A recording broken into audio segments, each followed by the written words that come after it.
Well, welcome back, viewers. This is video number 3 in the series. In this video, I'm going to be going over the components, the engine components, and then the timing tools themselves, and talking a little bit about where they go, how they fit into the engine, and the timing process itself along the way. And then in the next part, we'll talk a little bit more about the procedure. We'll run through it, and then I'll show you what I think is the best way to make absolutely sure that the timing is set right. Hey there, viewers. In this video, I'm going to talk a little bit more in depth about the timing components, and the timing procedure.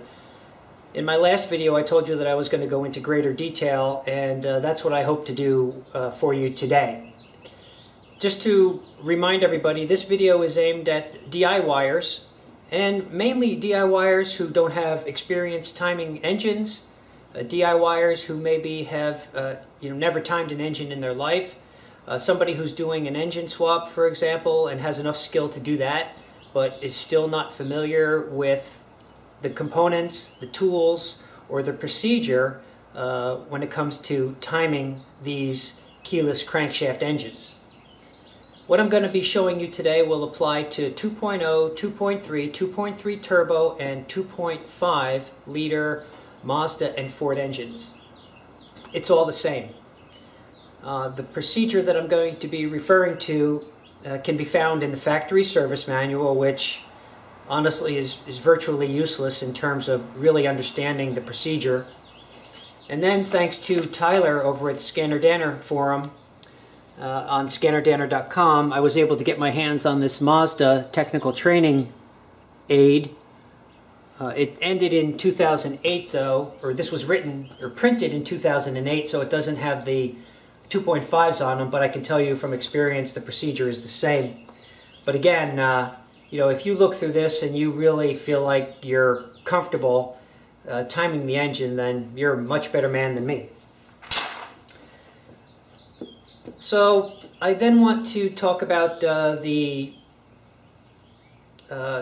timing tools, show you where they fit into the block and into the camshafts and so forth. And then I want to solve the mystery, or resolve the mystery, that a lot of people have about the flat spot on the crankshaft counterweight and how it matches up with the timing peg in the side of the block. I know when I first started to look into this, it was I just couldn't really wrap my head around exactly what that was, although it's extremely simple. But it helps to see it before you actually encounter it. And then finally, we'll run through the procedure. I'll show you a couple of different ways to verify the timing, and that'll be it. Hopefully this will just be one video, but if it goes too long, I might break it up into 2, because I have a tendency to over-explain things, but that's the way that I like people to explain things to me. So maybe you would like to have a video that does the same for you. If not, through the miracle of modern video, you can always fast forward through. Let's talk a little bit about what makes these engines a little bit unusual or somewhat unique. And that is, I think, 3 things. First of all is that there are no timing marks whatsoever on any of the components. On most engines, the components, the individual timing components, the crankshaft, the sprocket, the camshaft gears, or even the chain in many cases, all have marks on them to indicate where they should be positioned in order for the timing to be set. But in this case, you have none of that. There are no special links on the chain. There are no marks whatsoever on the camshaft gears. There's no mark whatsoever on the sprocket, and there's no keyway cut into the end of the crankshaft. And also there's no marks whatsoever on the block. There are no indicators whatsoever as to where these individual components should be set in order for the timing to be right. So that's one thing. The second thing is that you need special tools in order to set those relationships, the timing relationships. You need the special tools. You need a special tool to set the crankshaft position, or the top dead center for the #1 cylinder, you need a special bar that goes in the back of the camshafts in order to get them positioned for the compression stroke. And then, believe it or not, one of the tools that can be considered a timing tool, although it's not of the utmost importance, is a M6 bolt that goes through the front of the crankshaft pulley to index and time it. And then finally, I think you can see up here I have a rod that's nothing more than a piece of a yard sign. It's about 12 inches long. I put a piece of tape on the front, on the top, so you can see it a little bit easier as it moves up and down inside the cylinder. And then I just made a little plate with a hole in it, and all the plate does is it just keeps the rod from flopping over. And I just drop that in the #1 cylinder, and then that way I can see where the piston is. And that's quite helpful when you're doing the timing, because you have to know whether or not the piston is at bottom dead center and on its way up to top. It just is very helpful. Plus, that rod is useful if you want to check the timing with the engine inside the car. And the reason that that's helpful is because in order to get the timing peg for finding top dead center into the block, you have to take the passenger side drive axle out, which is kind of a pain in the butt. So if you don't want to do this, you can use this old school method of finding out where the piston is in its travel up and down from bottom to top dead center. So that's optional. It's certainly not the most important thing. So those are the timing tools. You've got the timing peg for #1 top dead center. You've got the plate for timing the cams. Then you've got the M6 bolt that goes through the crankshaft pulley. And then finally you've got the rod that goes into #1 cylinder. The final thing that I think makes this a little bit unique, or maybe it's just simply a necessity because there's no keyway in the crankshaft to hold everything in place, is that the relationship between all of these different components, once it's set, is held into place entirely by friction. So, for example, I could have my crankshaft at top dead center, or my #1 piston at top dead center.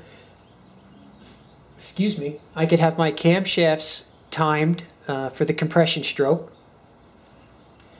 But it won't be until I put this crankshaft pulley on and lock it and tighten the bolt. It won't be until I tighten that bolt that everything is held into place and locked down. It's entirely held by friction when the crankshaft pulley comes in contact with the sprocket and then pushes everything up against the end of the crankshaft and locks it down. So, it's a friction fit, and a lot of people find that unusual, and it certainly is a little bit scary.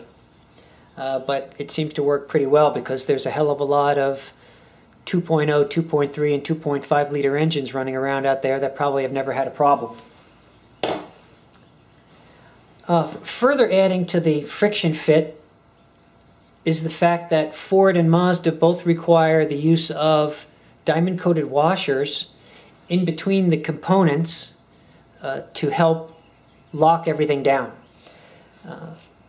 Typically, you'll find one of these diamond-coated washers here on the end of the crankshaft, and another one that goes behind the sprocket up against the end of the crankshaft. Now, this is a little bit controversial in the sense that some engines call for one, some engines call for two, and some engines don't call for any at all. For example, when I called Mazda and I wanted to get the diamond-coated washers for this 2.3 liter engine, this is a 2005, they said that there were none called for. However, when I took this engine apart, I found this washer on there. Now, on the 2.5 that I just put in my Mazda 3, Ford calls for a washer on each side, so 2 of these.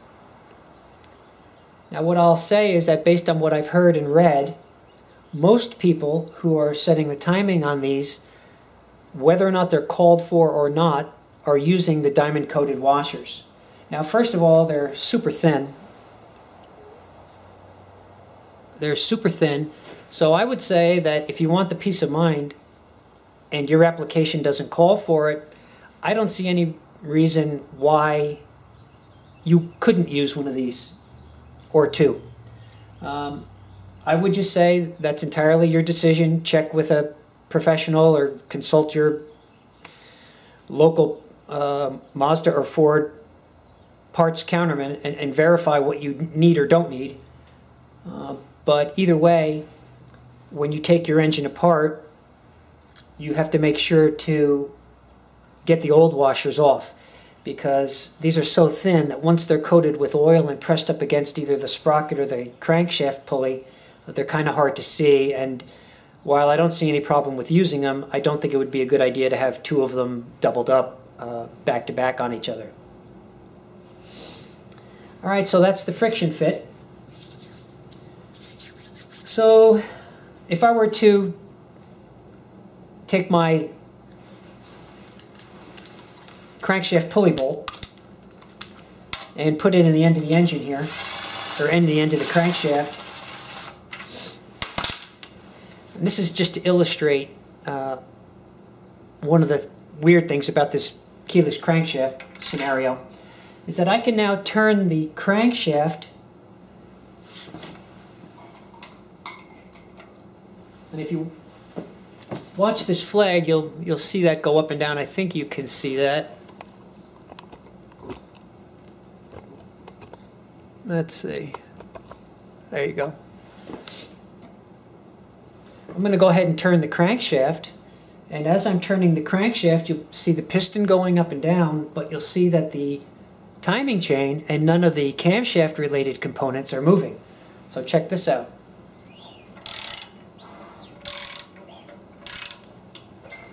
So there you go. That's definitely a little bit weird. Now, now that you can see that, you can imagine why it's so important that everything is held in place by the camshaft or the crankshaft pulley. So if I put this on,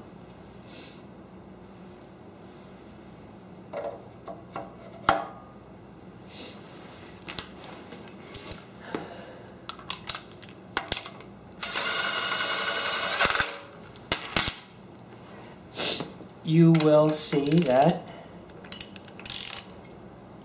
everything will move together.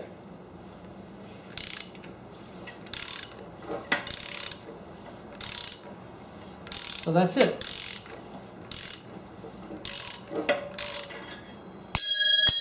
And there goes my timing plate. So that's it, guys. A little interesting tidbit about what makes these keyless crankshaft engines a little bit special. Now, what I'd like to do is take a little bit closer look at the timing tools. I'll show you what they look like and where they go in the engine, and a couple of special considerations that you'll have when you get ready to use them. There are a couple of things that I wanted to cover before we move on. These 2 tools, the timing peg and the timing plate, are part of a kit. The kits can be purchased online. They're about $30 or so, and you can get them from a number of different places. But normally the timing kit will come with these 2 components, the camshaft timing plate and the crankshaft timing peg. So I just wanted to make sure that you guys understood that these 2 things are bought as part of a kit. The bolt that goes through the center of the crankshaft pulley is nothing more than a bolt that you probably just have lying around. And then, of course, the rod that I told you about is just something that you make yourself, but this is part of a kit. The other thing that I wanted to cover that I don't think that I have mentioned so far is that in this video series, I'm not talking about the camshafts, the camshaft gears, the timing chain, the tensioner, or any of that very much at all. And the reason that I'm not talking about that is because there are some excellent resources already on YouTube for those things. Mazda had a lot of trouble with these VVT gears, and guys were replacing the gears left and right and talking about their chains. So I'll put a link to what I think is the best resource on that down in the description. But you know, I'm not going to spend a lot of time talking about this because, as I said, there's already information available. Let's take a look now at the timing peg that's used for finding top dead center. The timing peg goes into the side of the block right here. You have to take this plug out, and it's called a plug for a reason. As you can see, it has a gasket on there to seal the engine against leaks. So this is the front of the engine, and this is right behind the passenger side axle. And you can get this plug out with the axle in place, but you can't get this peg in. And that is kind of a pain, because if you want to check the timing, you have to pull the axle. However, in lieu of this, or instead of using this, you can use the rod in the #1 cylinder like I showed you a few minutes ago to do exactly what this does. Now it won't be as precise, but it's pretty darn close, and is certainly adequate enough for checking to see if the timing is in or out. And you can see me actually using that method if you go to my timing fail video that I did during my engine swap.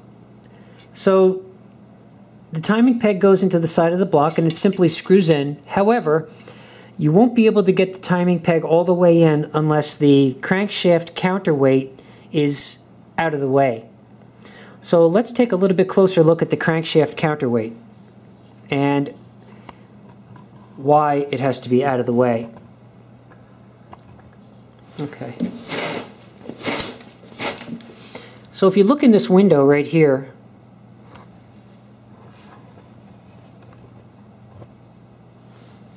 you'll see the crankshaft counterweight for the #1 cylinder. Okay? And if you look here, this is the red spot that I painted on the counterweight, and you can see that that's the flat spot. And actually, I think before we go any further, what I'd like to do is I'm going to show you a clip that I recorded earlier about the flat spot. So have a quick look at that, and then when you come back, we'll continue. So the oil pan is off, and now we're looking directly at the bottom of the engine. This is the #1 cylinder. Here's the timing peg, and here is the flat spot on the end of the crankshaft weight, and there's the red dot that I showed you before. And you can see here that as we rotate the crankshaft, the flat spot is approaching and will eventually come in contact with the timing peg, and that's it. So that's the relationship again. Hard to see right now, but that's what that flat spot looks like on the crankshaft. Let me go ahead and give you one more view of it from this perspective. So that's bottom dead center, and now we're coming back up to top dead center, and here comes the flat spot, and there it is. So that's what that flat spot looks like. It's nothing more than a machined surface on the counterweight. So nothing spectacular, but I just thought that some people might find that interesting. Okay, now that you've had a chance to fully understand what that thing is, let's go ahead and move on. Now, if I were to try and screw the timing peg in, you can see that it's hitting the counterweight, but the counterweight is not in the right place. So what I have to do is get the counterweight out of the way. And the way that I do that is by spinning the crankshaft. So I'm going to put the bolt here. in the end of the crankshaft, and I'm going to use my ratchet to rotate the crankshaft. And you can watch the weight move out of the way, so you can also see the weight down here as well as through that opening.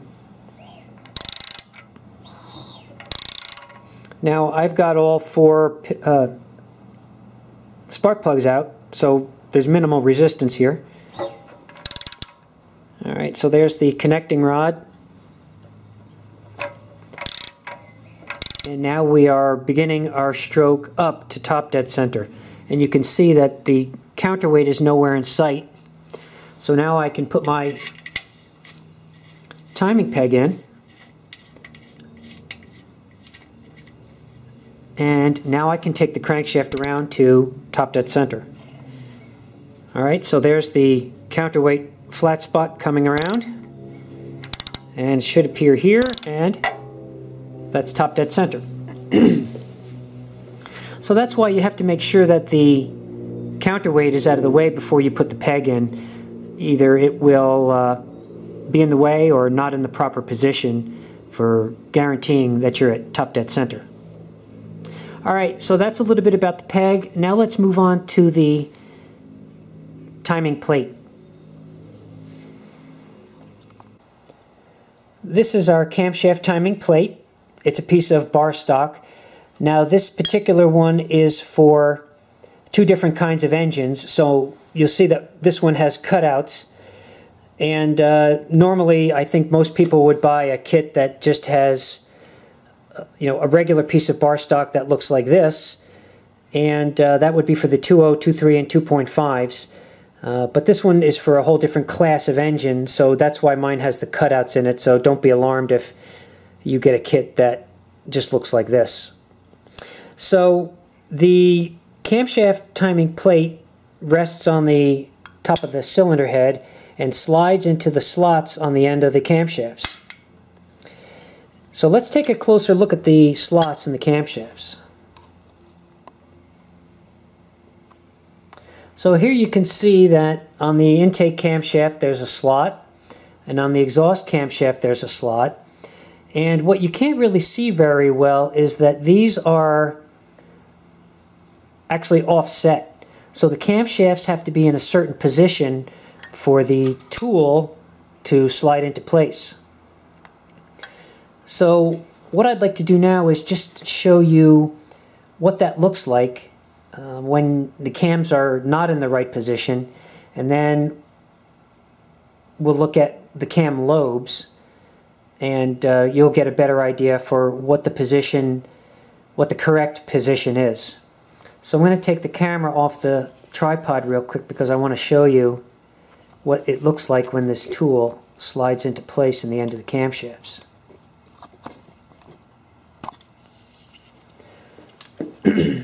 Alright,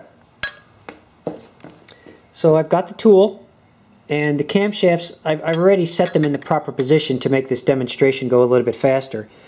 So you can see that there's the slot, and here's a little bit better view of it from the side.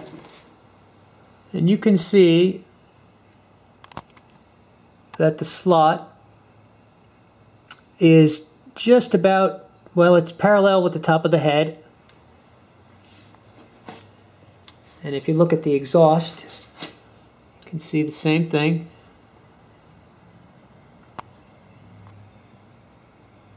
Alright, so now what I'm going to do is take my tool and show you how it slides in.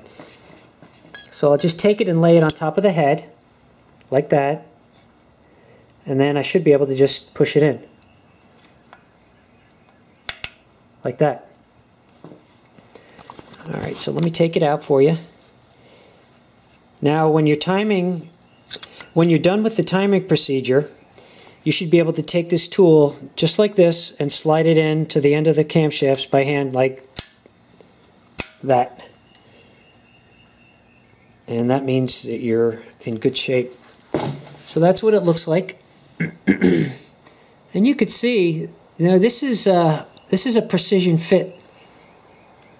There's not a lot of play or slack, and you have to have these camshafts in just the right position for this tool to slide into place. And I think what that really shows is that this method of timing an engine can be pretty precise. So let's look at that one more time. See how it slides in and out, just like that. Take it out and then push it right in. Now what I was talking about earlier, so this is the proper position for the camshafts to be in to accept the tool. And what that means is that here on the number 1 cylinder, your camshaft lobes are both facing in. So that means that all the valves are closed and you're on the compression stroke. Okay? So with the tool in place, you're on the compression stroke. Now what I want to do is put the camera back on the tripod for you, and I want to show you what the camshafts look like when they're not in the right position. So I'm going to take the tool out so you can see. Zoom in a little bit and go ahead and watch what happens to the slot and how when the camshaft is not in the right position, you can see how you can't get the timing tool in place. So I'm going to go ahead and rotate the engine, and you will be able to see those moving.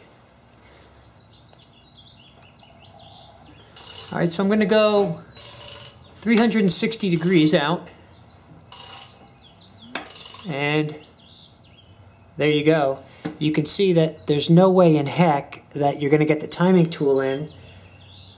Plus, right now the cam lobes are facing more downward than they are upward, which means that we're now on the compression stroke for the number 4 cylinder. So I'm going to come all the way around another 360, and we'll get back to where we started. Alright, so the cam lobes are facing up, and we're right back to compression stroke on number 1. So that's how the slots in the camshaft are positioned and how, getting the timing tool in there works. And by the way, this is the camshaft timing wheel. It's your camshaft position sensor is in the valve cover right above this. This one has 5 teeth because it's an older 2004 and a 2005. The 2006s have a different wheel. Now, you don't need to do anything with this when it comes to the timing other than make sure that it's in the proper position, but you, generally speaking, should never have to mess around with it at all. Now let's take a little bit closer look at the bolt that goes through the crankshaft pulley and into the timing cover. I have put the timing cover back on because I want to talk about the final tool, if you will, for setting the timing of our final component. And that component is the crankshaft pulley. The tool is nothing more than an M6 bolt. This particular one that I just dropped is, I do believe, out of the valve cover, but any bolt long enough to go through the pulley here will work. And this is a threaded hole right here, and this bolt will thread right in to the timing cover, and it goes through this hole in the crankshaft pulley and into the timing cover. So the final step of the timing requires, obviously, for you to put the pulley on, and then you line the pulley up with the hole, and once you've got the bolt in, your pulley is properly timed. Now, I'm not misspeaking here. The pulley does indeed have to be timed, and it's one of the realities of the keyless crankshaft setup. You're timing 3 things. You're timing the camshafts, you're timing the crankshaft, and you're timing the crankshaft pulley.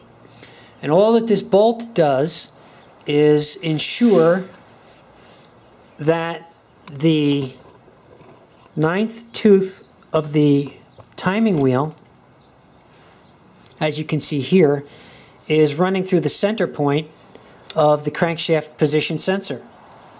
So that's all that that bolt is doing, is properly timing the timing wheel, which sends the timing signals to the PCM, to the crankshaft position sensor. Now, it's entirely possible that somewhere along the line this can move, or if you have to replace it, you may need to realign it, so these holes are slotted. So if you have your bolt in here and this is properly timed, and it's still not in the dead center with the crankshaft position sensor, you can adjust it a little bit to center it up. So that's it. Those are the 3 items that, actually the 3 tools that you're going to need to be concerned with for setting the timing. The peg, the plate, and the bolt. Now, I think I've shown you all of the important things that you need to know about in order to, understand how the tools are used, what it looks like when they slide into place, how to get the crankshaft weight out of the way for the peg, and this crazy bolt that goes through the crankshaft pulley. I wanted to sort of make sure that I pointed out to you that there are 3 things that actually get timed here, and this crankshaft pulley in the front isn't anything to sneeze at. It's just as important as the crankshaft and the camshafts. So, making sure that you have that bolt in there and getting that 9th tooth centered up is very important. So now that we've talked about all that, what I think we should do is get started on the timing procedure and the steps involved in using the tools that we just looked at.